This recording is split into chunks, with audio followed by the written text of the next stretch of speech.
Grandma's biggest wish before she passed was to see me and Emily get married. But on our wedding day, Emily ditched me at the altar. Turns out, her sweetheart got into a speedy fender bender and she left me and all the guests, dragging her long wedding dress behind, to rush to the hospital. That night, she ended up on social media's hot topics for wearing her wedding dress to the hospital for love. People online imagined she was a girl full of loyalty, proposing to her sick boyfriend in a wedding dress. They were touched by such a romantic gesture. And her sweetheart even posted a picture of their intertwined fingers, captioned, "You always come to me as soon as I need you."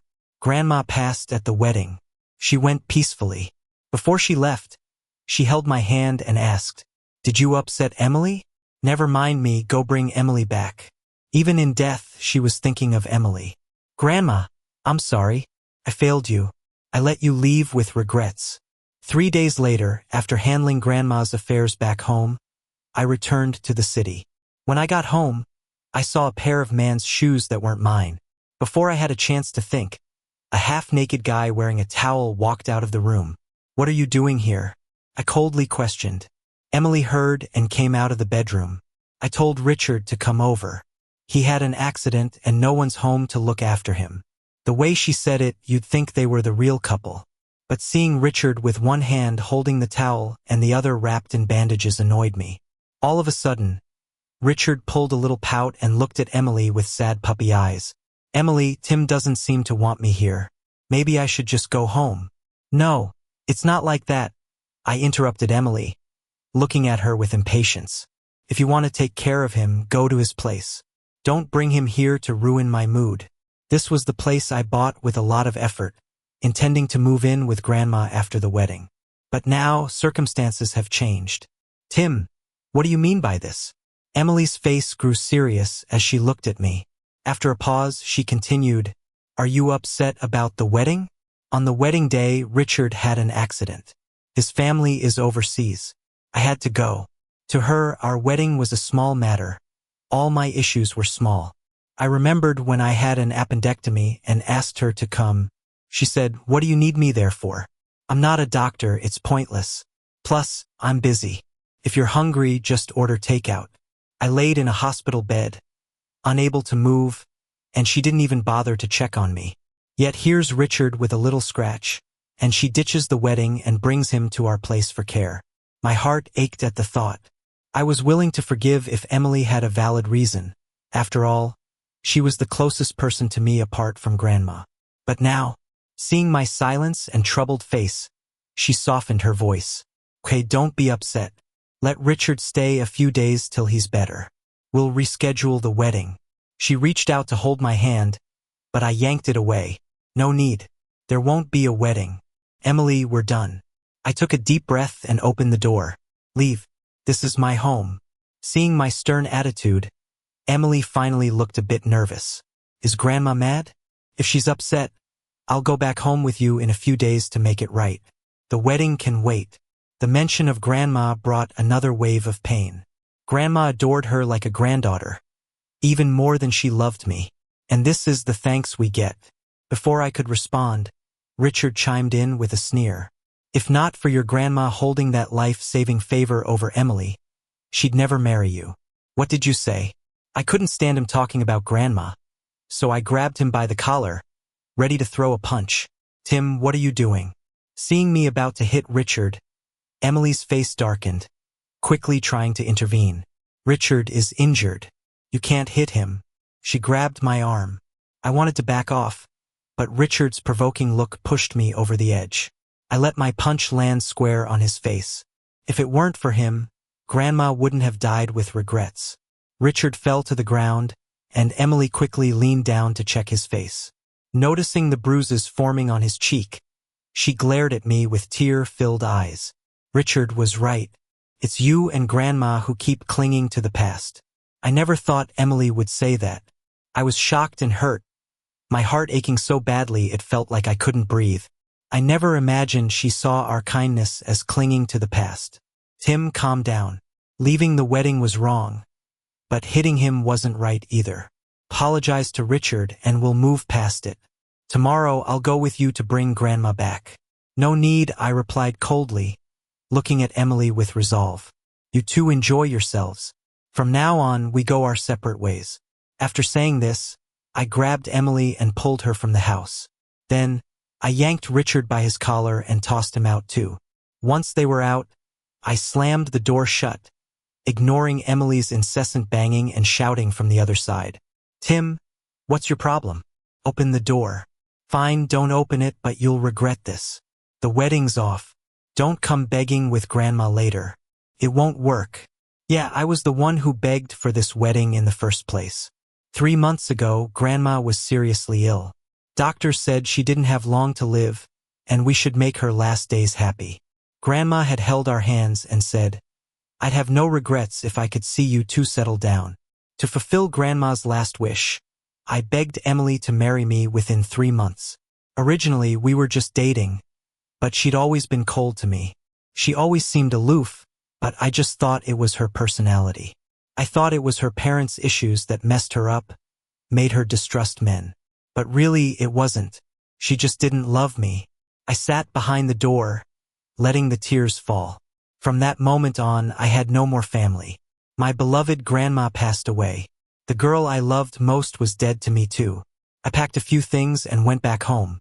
My grandma's first 7 days hadn't passed yet. I needed to be there, or else, if she came back and couldn't see me, she'd be heartbroken. During that time, Emily sent texts and even called. I ignored them all. What I didn't expect was her showing up in person at my hometown. I spent the morning at the cemetery talking to my grandma. Under the blazing sun, I was heading home when I saw Emily in a red dress and sun hat carrying a few gift boxes. They were probably for Grandma. When she spotted me, she smiled irritably and said, Why are you just standing there? Come help me. I walked over, looking annoyed, and asked, Why are you back? Tim, I've already lowered myself to come back. Do you have to act like this? Take these. I bought these supplements especially for Grandma. Emily handed me the stuff, but I didn't take it. I walked past her toward home. Even if Grandma was still here, she couldn't eat those. No need. Grandma couldn't eat those anymore. I turned and walked inside. Emily followed. Tim, can't you stop being mad? Richard and I really aren't anything. Whatever, you won't understand. I'm looking for Grandma. Grandma, she called out just like she always did when she came back. Emily rarely visited. Even when she stopped by to see Grandma, she never stayed overnight, saying she didn't like coming back because of too many bad memories. I understood. As kids, our families lived across a small road from each other. Her parents fought constantly. Grandma couldn't stand seeing her go through that and would always give her whatever treats I got. When she was 10, her parents got into a huge fight and even started hitting each other. No one watched their woodshed, and it caught fire. I was only a kid then, but somehow I found the courage to run in and pull her out. But I couldn't save her parents. My dad happened to be home from the city, and when he heard her screaming for her parents, he ran into the fire and never came out. By the time the firefighters got there, her parents and my dad were already gone. Later, her uncle took her to the city for a few years. We reconnected in high school when I found out her life at her uncle's wasn't great. I doubled down on my care for her, and Grandma treated her like her own granddaughter, often sending me with food to school for her. Protecting her became a habit. I confessed after college and we got together. I thought we'd be forever. But no, Richard's "I need you" was enough to sway her. Whenever Grandma heard her voice, she'd come out smiling to greet her. Grandma always had her favorite snacks and black chicken soup ready when we visited. But now, Grandma couldn't smile and greet us anymore. Maybe Emily started to realize that. She frowned, looking a bit impatient, then walked inside. Seeing Grandma's picture and offerings on the table stopped her in her tracks. Grandma, she began. Yes, you're seeing it right. Grandma passed away, I replied. On the day you left the wedding. I turned, my eyes burning with tears, staring at her. Her face was shocked, and the gifts in her hands fell to the floor. Impossible. Grandma was always healthy. Didn't she pretend to be sick to rush us to marry? So you thought she was lying? I scoffed, picking up her things and throwing them out. Take your stuff and leave. Don't ever come near me again. You're lying, right? Grandma's fine, isn't she? Emily grabbed my hand, tears streaming down her face. We treated her like a real granddaughter for so long. She must have had some feelings for Grandma. So why did she run from the wedding? She knew Grandma wasn't well, knew how much Grandma wanted to see us wed, and knew how much I loved her. Say something, Tim, she begged, eyes filled with panic. Before I could respond, the village chief called out at the door. Tim. Chief Ken walked in, handing me some papers and a book. These are some things your grandma left with me. See if you want to burn them for her or keep them. Grandma was an educated woman. Before marrying Grandpa, she'd studied, but the family fell on hard times. After marrying, she devoted herself to the household. Grandpa passed away young, and Grandma raised my dad alone. Mom died in childbirth with me, and again, Grandma looked after me. She worked hard, lost her family young, her husband in her prime, and her son in middle age. She lived through so much pain. When I started working, Grandma would go get books from the village office to pass the time. Knowing she loved books, I'd bought her many. The book the chief handed over was one of her favorites, filled with her thoughts and reflections. Grandma had beautiful handwriting, every stroke showing strength. My hands shook as I took it, tears falling on the pages as I read her notes. My condolences, the chief said, patting my shoulder, eyes red, before turning to leave. Then it was just me and Emily again. Emily finally accepted Grandma's passing and broke down crying. I ignored her, clutching the book as I packed up Grandma's bedside books and took them to her grave. I wanted to burn books for Grandma, so she wouldn't be bored. I knelt by her grave, burning books and paper. Emily watched from the side. When she knelt to bow to Grandma, I stopped her. No need for fake gestures. Don't dirty Grandma's path to rebirth. Tim, she cried and called out to me. If it were before, seeing her tear-streaked face, calling me so softly, I would have given anything for her. But right now, I just feel disgusted. I toss the book I'm holding into the fire. I get up and leave. Emily follows me. I know I was wrong. Tim, won't you forgive me? She tries to hug me. I push her away hard. Get lost. She bites her lip, silent, looking up at me with tear-filled eyes. I ignore her. When I get home, I shut the door. I don't let her in. After my grandma's funeral, I returned to the city and got back to my normal work life. I initially took half a month off for my wedding. The plan was to stay with Emily in the hometown, to be with my grandma in her final days. But now that the wedding's off and Grandma's gone, there's no reason to continue the leave. Several colleagues came for the wedding. They knew what happened. At work, many close colleagues came to comfort me, especially Lily from my department. She gave me a big hug as soon as I came in. Tim, you still have us. You're friends. Don't be sad. Seeing her hug me, one by one, the others came to hug me too. I was touched and felt my nose tingle. The assistant to the boss even announced. Boss said we're having a get-together tonight. Nobody's allowed to run off after work. I'm grateful to have supportive colleagues and leaders. I rarely joined colleagues for meals because Emily didn't like it. I work for a gaming company, and Emily always thought gaming companies weren't serious. She didn't like me socializing privately too much, so I mostly just interacted with them for work. Still, it didn't affect my relationship with colleagues. At the table, everyone took care of me, piling my plate with food. My eyes welled up, listening to them joke around to cheer me up. I felt so touched. Maybe I was too stressed these past few days. I finally loosened up and drank one glass after another with them. When I was tipsy, it didn't feel so bad. My phone rang a bunch during dinner. I knew it was Emily. I had already deleted her contact. No idea whose phone she used to call me. Annoyed, I turned off my phone. One more drink. Tim, you're drunk. Lily, worried about me drinking too much, snatched my glass away. No, I'm not.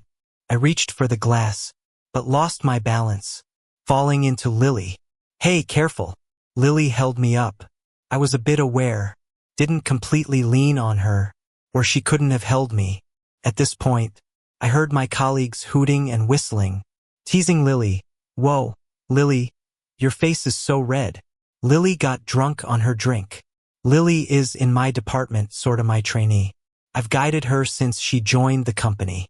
So naturally, I defended her. Don't bully her. Oh wow, Tim isn't that drunk. Still protecting Lily. Quit with the jokes. I stood up straight, snatched my glass from Lily, poured another drink and downed it. I guess I was truly drunk, as I saw Emily, standing outside the room, staring at me with red eyes. My hand trembled a bit, wanting to put the glass down. In that brief daze, I realized we were over, and poured another drink, continuing with my colleagues. No idea how many drinks, but I knew I was drunk. Yet I saw Emily walk in, politely greeting my colleagues. She said, "I'm here to take Tim home." A colleague on my side helped me up. "Tim's had too much. Let's call it a night. Get him home to rest." I waved my arm. "I'm not drunk. Let's keep going." Of course, they didn't let me drink more. Dazedly, I felt two people carry me out of the restaurant. "Can you help him into the car? I'll take him home." Two colleagues exchanged glances, finally helped me into a car. After that, it's all a blur. When I woke up, it was the next day.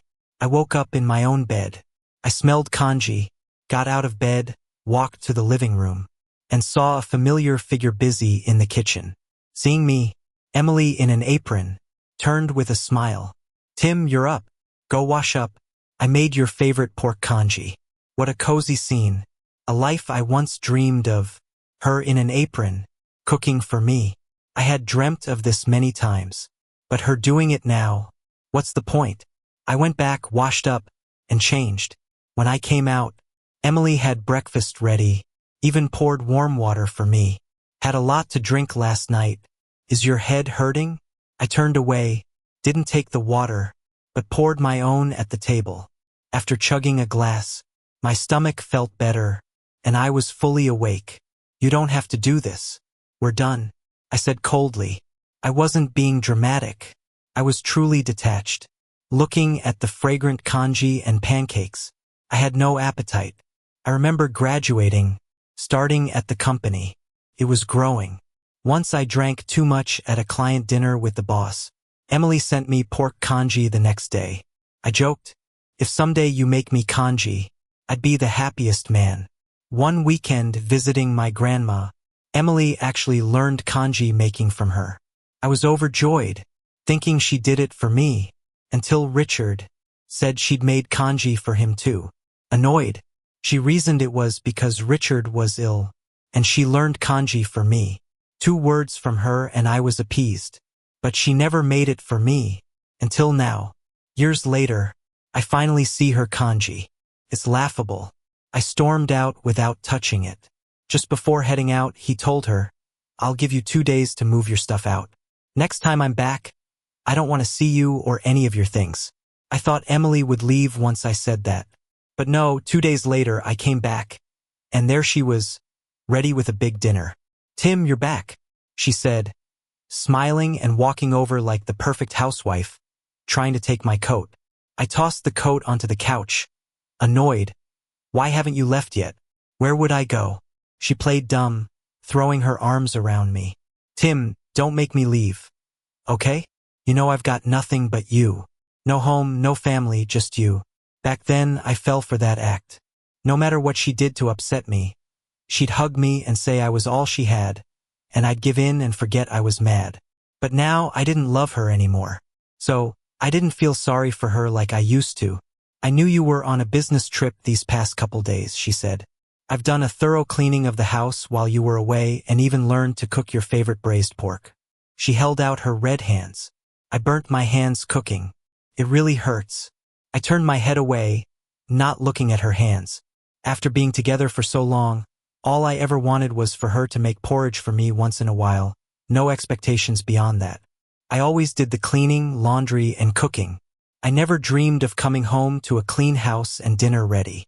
"Tim, eat first, okay?" she pleaded softly. "No need, I already ate." I pushed past her, heading into the bedroom, pulling her clothes out of the closet. "Since you won't pack your things, I'll do it for you. Emily loved shopping, clothes, bags, jewelry, you name it. I used to spend thousands on these things for her every month. So most of the closet was hers. Seeing I meant business, Emily panicked. She must have thought I'd calm down if she sweet-talked me like before. "Tim, what are you doing?" she shouted, trying to stop me, but she couldn't match my strength. I could hold her still with one hand. "Don't do this to me, Tim. I really know I was wrong," she cried, clutching at my legs. "I don't want to leave. I'm begging you, don't make me go." I glared down at her. "Didn't want to leave now, huh? But when I begged you at the wedding to stay and complete the ceremony, you walked out without hesitation. Because you left so suddenly, everything was in chaos. My grandma, she went so quickly after that. Did you know? Right before she passed, she was still worried about you. She asked me if I'd upset you, told me to forget about her and bring you back." I continued, "Grandma treated you like her own. And what did you do for her? I loved you so much. Did you ever love me?" My questions made Emily's face turn pale. She shook her head, crying, begging over and over, "Tim, don't make me leave, please." But I didn't relent. I packed her things neatly using those compression bags we used when moving and placed everything in the living room. "I'll give you one more night to take your things. If you're still here when I get back, I'll toss them out." With those words, I grabbed my car keys and left. Not knowing where to go, I called a couple of colleagues to grab some barbecue. They were guys from my department. Unexpectedly, Lily came too. She was just leaving the office and they invited her along. "Tim, you don't mind, right?" they asked. "Why would I mind?" I replied. "We're all colleagues here." I never saw Lily as more than a coworker, though Emily had argued with me about her before.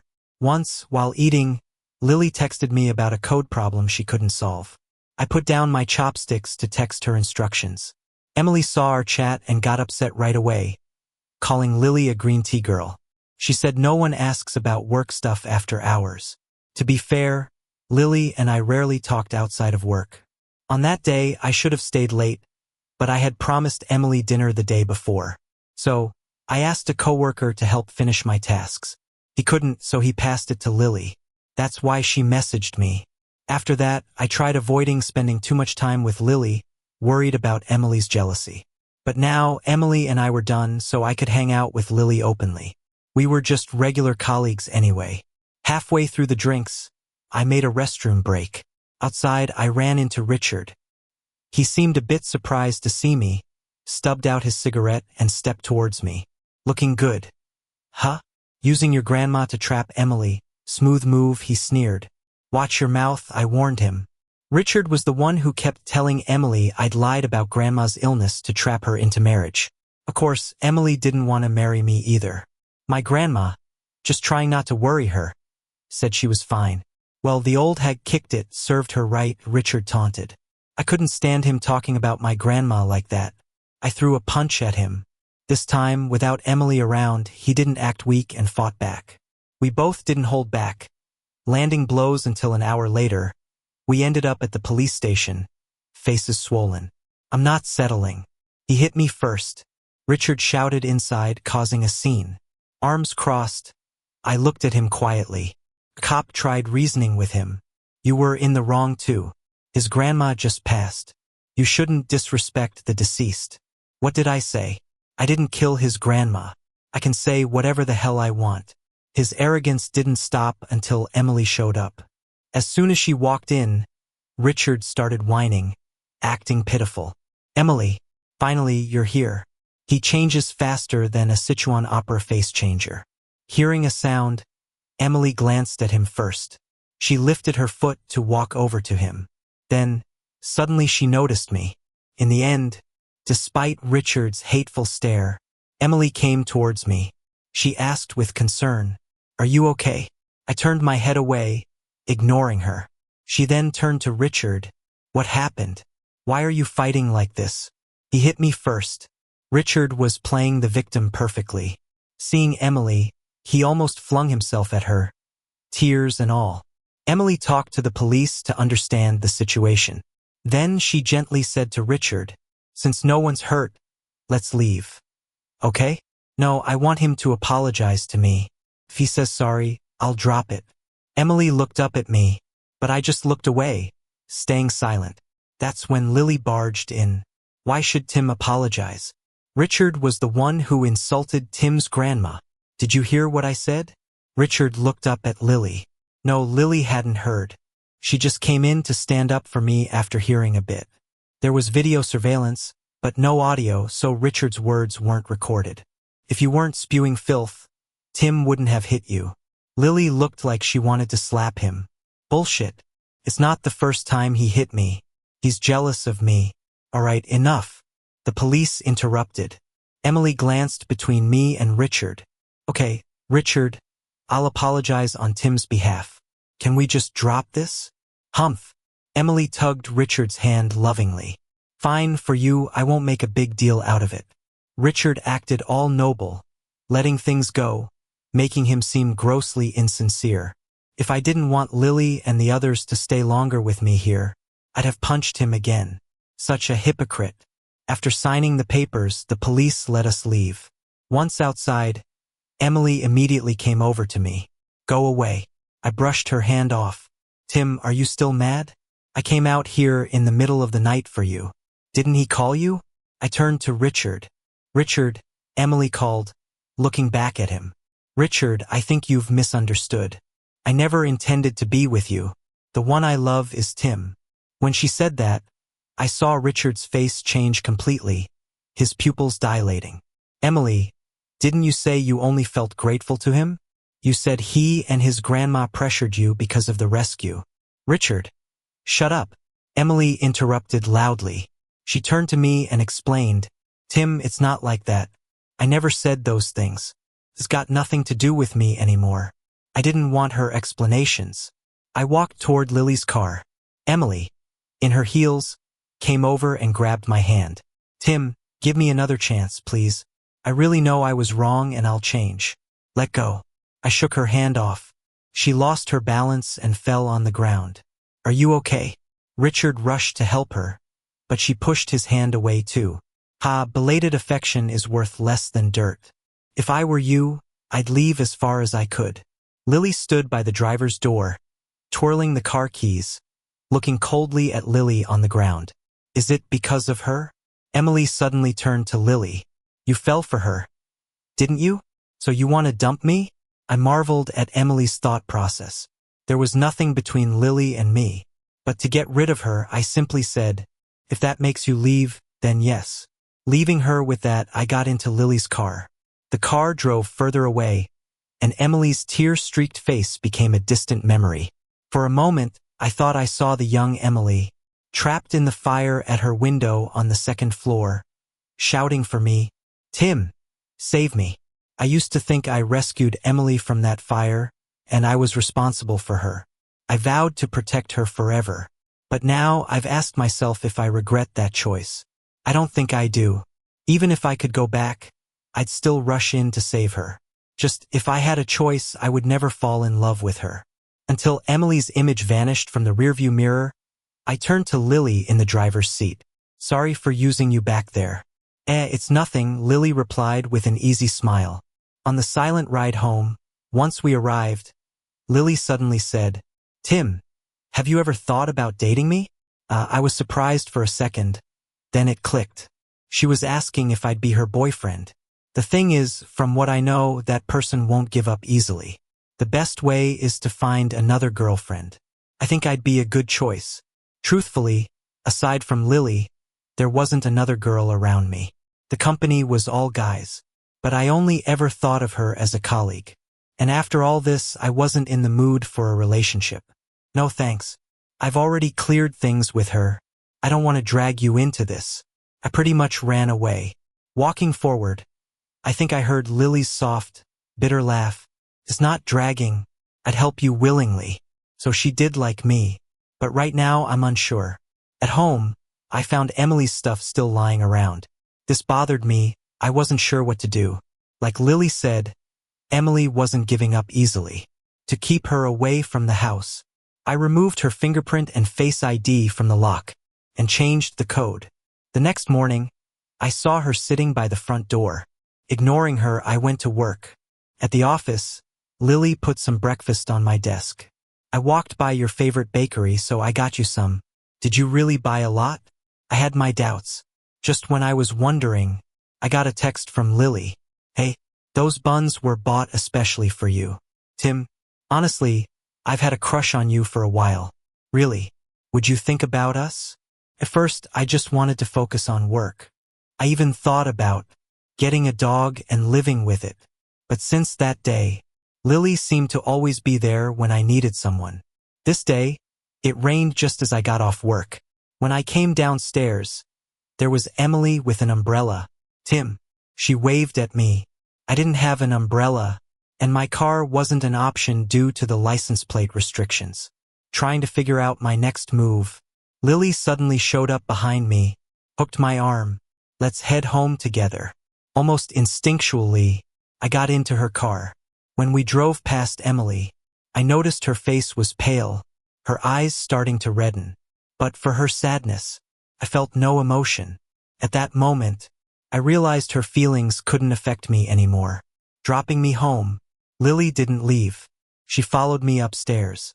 I've heard you're a great cook. Since I've been your chauffeur today, how about you cook me dinner? I couldn't refuse, so I went up and made a meal as a thank you. After dinner, Lily insisted on doing the dishes. When I refused, she jokingly accused me of looking down on her. Next time, then, you wash, I said without thinking. She immediately let go. All right, you said it, next time. Realizing I had fallen for her trick, I quickly collected the dishes and headed to the kitchen. While washing, Lily came up from behind and hugged me. Tim, I really like you. I felt a slight flutter in my chest, and my body tensed up. Sorry, I'm really not ready for another relationship. I refused her. She didn't give up. Every day, she'd bring me breakfast, lunch, and an umbrella on rainy days. Finally, a month later, I gave in. I remember that night I drank too much. She took me home, made me hangover soup, and coaxed me to drink it like a child. At that moment, I suddenly wished we could live our lives like this forever.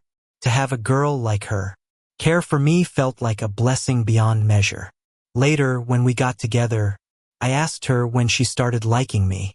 She said it was her first day at the company. Love at first sight? Pretty much, she replied. I only remembered spilling water on my documents during a meeting. A man beside me called me clumsy. You handed me some paper, smiling. No worries, just wipe it off. Turns out, this minor gesture led to such amazing love. 2 years later, Lily and I got married. We had a traditional wedding we both loved. At the wedding, our fun-loving colleagues made us a hilarious video. Lily wasn't mad. She laughed along with everyone else. We laughed, played, and completed our wedding. Before the wedding, I received a text, wishing you happiness. I knew who it was from, but I didn't reply. In those 2 years, I never purposely inquired about Emily. Occasionally, I'd get updates from her, saying she quit her job to travel. Eventually, she went to the mountains to teach. She didn't end up with Richard. Richard married a girl from a similar background, but after cheating, their relationship fell apart and they lost the baby. Eventually, he divorced, and now lives alone. The last time I saw him, he was nearly unrecognizable. He used to be so confident, but that seemed to have faded with time. Honestly, I don't really care about them anymore. I just hope to spend the rest of my life with the one I love. At the wedding, the officiant asked Mr. Tim, do you take Ms. Lily to be your lawfully wedded wife? Will you love her, care for her, through sickness and health, till death do you part? I nodded firmly. I do.